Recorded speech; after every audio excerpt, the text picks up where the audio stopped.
Hello students, this class is for class 12 English CBSE and today I am going to give you a glimpse of the first chapter of Flamingo, the literature text. Though it is very interesting that the name of the first chapter is The Last Lesson. Okay, now the last lesson, let's know something about the story The Last Lesson. The Last Lesson is actually a short story which is set in the backdrop of Franco-Prussian War, and it is narrated from the perspective of a little boy named Franz. Franz is the protagonist over here. He is a little boy, and from his perspective the whole story is narrated. The story deals with the occupation of Alsace-Lorraine in the year 1870, when Bismarck's army stormed the area and held it under the Prussian control, right until World War I actually. So the story here provides us a brief yet very memorable glimpse of how one loves one's language and how one's language is rooted to one's identity, and what happens when there is an attempt to slowly sever the tie between a people and its language. Because language and a person is very much bound with his language, with his mother tongue. But if there is an attempt to slowly sever the tie between that people, between those people and their language by a powerful enemy, so that is the area where the writer actually tries to focus on. The story also highlights how the language comes to the surface in terms of crisis when one's identity is most threatened. In several times we have seen how people have been fighting and how people have been sacrificing their lives even for the recognition of their own language. So this is very important. The last lesson also just is an example of such kind of feeling that you can have. The last lesson, the name of the chapter is The Last Lesson, and it is thus a great reminder of how we cannot just take our language for granted, and how important it is to love and learn one's own language. And in order to protect one's own individual, and in order to protect one's own individual or collective identity, how language plays a very important role. So this is the main theme of the lesson, and let me give you the glimpse of the whole lesson. The story actually runs this way. The story, I must say beforehand that the chapter or the story, The Last Lesson, is actually a first-person narrative, where I talked about that little boy Franz also earlier. So the last lesson is actually a first-person narrative where the speaker is actually a little boy whose name is Franz. So Franz is a resident of Alsace-Lorraine district. The name of the district is Alsace-Lorraine district. Okay, it is a district in France. So the name of the boy is Franz, F-R-A-N-Z. Remember, the name of the boy is Franz, and where he lives is Alsace-Lorraine, A-L-S-A-C-E, Alsace-Lorraine, L-O-R-R-A-I-N-E. Alsace-Lorraine is actually a district in France, F-R-A-N-C-E, France. So you can see there is a similarity between the pronunciation of the place where the boy lives in, isn't it? The name of the boy is Franz, and the place where he lives in is France. So the boy is a resident of France, and that has lately been occupied by the Prussians. Okay, so the district, that Alsace-Lorraine district, is actually been occupied by the Prussians. Now what happens to the people who reside there in Alsace-Lorraine? Let's see. The story begins one fine morning when we find that little Franz is hurrying off to school. He is quite scared as the French teacher. The name of the French teacher is M. Hamel. M. Hamel. Okay, so he was very scared. He was very afraid of his French teacher. Why? Because his French teacher, M. Hamel, is supposed to question the students on past participle that day. So he was very afraid because he was not paying much attention to his French grammar. So Franz actually has not learned it yet, and so he was very afraid. He was very scared to go inside the class. Even then, he was hurrying and he just hurried into the class, and with great effort, Franz resists the temptation to bunk his class and goes unwillingly to school. Actually, he usually does so. Very often he bunks his class. He does not go to his class, and even sometimes it happens he misses his school, going to his school. Okay, but that day he somehow resisted his temptation to bunk his class, and he somehow managed to make up his mind that he will certainly go to the class. Okay, then Franz sees, while going to his school, what he sees a crowd gathered around a bulletin board. What is a bulletin board? It is just like a notice board that you can see. Okay, and that bulletin board was there fixed just in the mid of the city, in the midst of the district town. Okay, and the bulletin board actually was the medium through which all of the bad news had reached Alsace. I mean, about the lost battles or the droughts or the orders of the commanding officers, every kind of news, because media was not so active that time.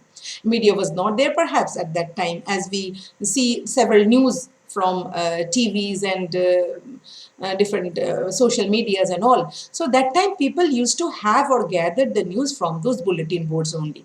Okay.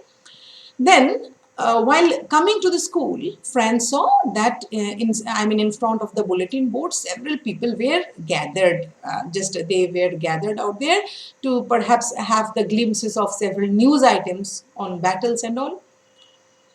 Franz then sees that sight, and he then leaves that spot, and heavily on the usual commotion of the class, he plans to quietly sleep into his bench without attracting the attention of M. Hamel, because the class has already started and he was late as usual.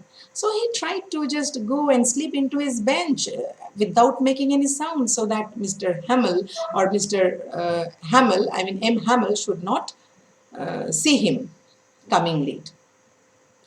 And however, he finds that the garden outside the school is as silent as on a Sunday morning. Every Sunday morning, the garden outside the school remains silent, because on those days the students do not come to the school. But that day, it was unusual. It was not a Sunday, but even then, the garden outside the school was very silent, and it was like the Sunday morning.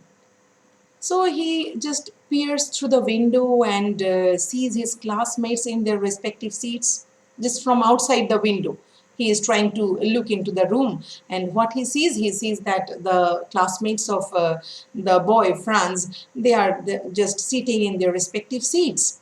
And since he was late, he was frightened as well as he was ashamed. And somehow he manages to open the door and enter the class. But surprisingly, though he had he made up his mind to sleep into the classroom, sleep into his benches somehow, so that Mr. Hamel should not see him. But surprisingly, Mr. Hamel is rather kind towards him this time, though he sees, Franz coming inside the classroom late. He does not reproach him for being late. He does not scold him for being late. And Franz now goes to his desk and notices that the teacher, Mr. M. Hamel, he has put on a green coat, a frilled shirt, and his black silk cap. He was in a good suit that day. And what Franz notices is that usually Mr. Hamel wears that suit, wears that dress on special occasions like the award ceremonies or the inspections. But that day it was quite unusual, and it was surprising for Franz also to see Mr. Hamel wearing, or to see Mr. Hamel in such an attire. Okay. So to his surprise, Franz sees the residents of his village also inside the classroom. They were all huddled up in the back benches. So it was really very surprising. He did not even expect the residents of the village also. So he sees that old Hauser, he was the former mayor of that village, okay? So he sees old Hauser also in the classroom. Even the former postmaster was also sitting in the back benches, and many others were also there in this classroom, sitting on the back bench of the class. And all of them were sitting with a solemn look on their faces. Solemn means very crossed and very heavy looks were there on their faces. So, I mean, Franz was noticing all these things. All these things were really very unusual. That, I mean, on all the weekdays is, and the outside the garden, it is very noisy, but that day it was very silent, as if it was a Sunday morning. When he came inside the class, in spite of being late, Mr. Hamel didn't reproach him. Mr. Hamel didn't scold him. When he, sat inside the class, what he saw that several village people were also there in the class. They were sitting in the back benches, and they were looking very gloom, and they were looking very, gloomy and very sad, and as if they were very crossed. So he did not understand actually what was going on. So while Franz begins guessing the reason behind such an unusual day, Mr. Hamel drops the bombshell. Bombshell means now Mr. Hamel speaks out something. What Mr. Hamel says? Mr. Hamel that time says that, my children, this is the last lesson I shall give you. The order has come from Berlin to teach only German in the schools of Alsace and Lorraine. You see, earlier, French was taught in the schools, but now when the Prussian are taking up, when the Prussian are taking, Alsace Lorraine under its control, they are not going to allow French to be taught in the classes as language. They will allow only German language to be taught in the class. So this way, Mr. Hamel now says that, my children, this is the last lesson I shall give you. The order has come from Berlin to teach only German in the schools of Alsace and Lorraine. The new master comes tomorrow. And what it means that this was the last day of Mr. Hamel to teach French in that class and in that school. He says that from the next day, just the next day, a new master will come and he will be teaching them German. Now that they are French people, it is very common that they will be very sad to know that they will not be learning, they will not be taught their own language by Mr. M. Hamel or any other teacher. It was really very shocking for them. And Mr. Hamel also said that that was their last French class. French class means the language of French was taught for the last day. Okay, so Mr. Hamel said that this is your last French class and I want to be very attentive.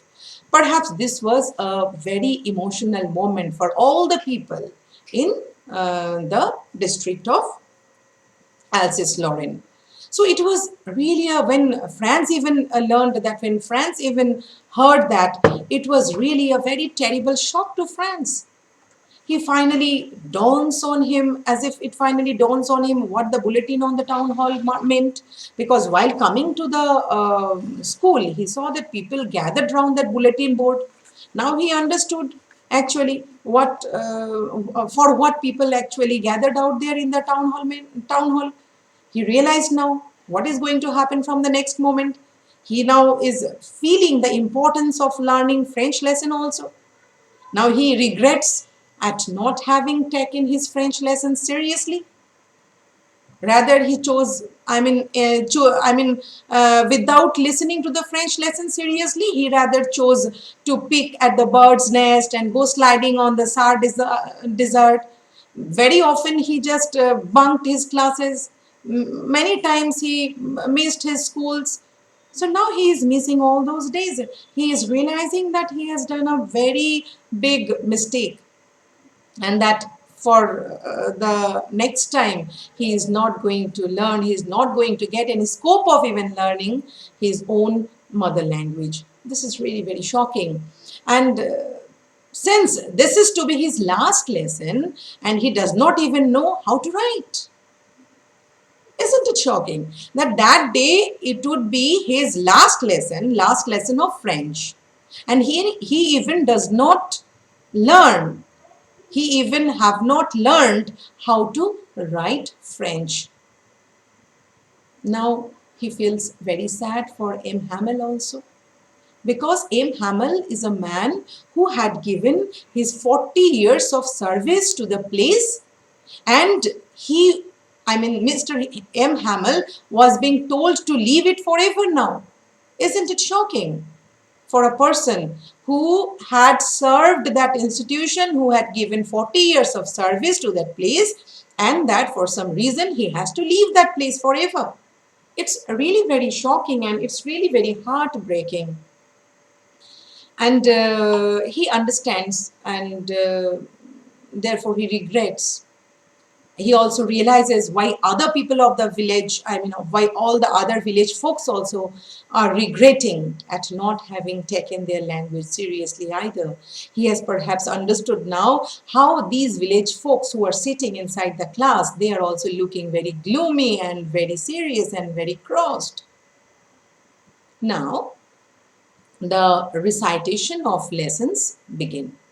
Mr. M. Hamel calls little Franz now to recite the rules of participle, to tell about the rules of participle.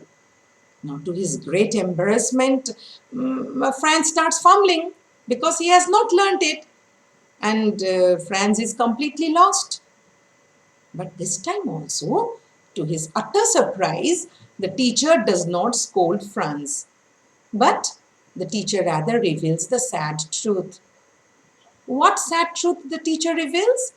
The teacher says, every day we have said to ourselves, bah, I have plenty of time.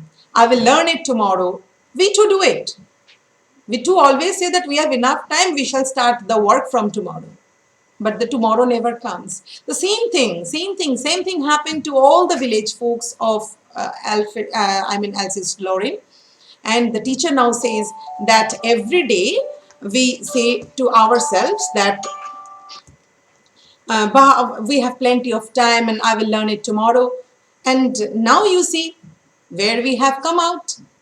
Since we have not learned it, since we have not given much attention to it, now that's a great trouble with Alsace, that the great trouble with all the people living in Alsace, that from the next day, they are not going to get a scope of learning French. So Hamel says that in part it is Franz's parents and himself who are to blame. Hamel understands that it's useless to blame Franz only for not learning the rules of participles.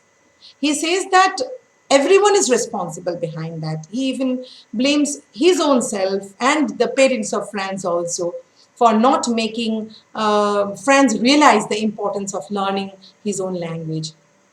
And then Mr. Hamel goes on to describe the beauty of the French language, stating that it is the most beautiful and the most logical language in the world, and that the people must always be able to guard the language and never forget it. Now, what follows next is one of the most memorable lines of the story. What he says, because when a people are enslaved as long as they hold fast to their language, it is as if they had the key to their prison. Mr. M. Hamel then begins the grammar lesson. Franz understands it all. It seems that earlier he had not listened to so carefully. This time he was very careful to listen to it. He understands, he realizes that he had not listened so carefully, and M. Hamel had not taught as patiently as he did in this last lesson. The grammar is followed by the writing lesson. Everybody gets down writing and the class is filled with a pin drop silence. Once some beetles fly in, but nobody pays attention to them, not even the little kids. The cooing of the pigeons on the roof makes Franz wonder whether the Germans will make the birds also sing in German as well. Now, when Franz looks up, he sees M. Hamel is scanning the entire class. He's looking at the entire class as if to imprint the scene in his memory. The writing lesson is followed by the babies chanting their ba, baby, boo, etc. You pronounce, no? Different languages, even different words and different letters you pronounce. This way the babies were chanting their ba, baby, boo, etc. Even old Hauser, he was also joining their recital with tears in his eyes. It was the last French lesson I told you. So with tears in his eyes, old Hauser was also joining the chanting of the language along with the small kids. And then the clock strikes 12. It was over. At the same time, the Prussians sound the trumpet. And M. Hamel freezes because the Prussians are approaching. M. Hamel listens to the trumpet. He understands that now my time is up.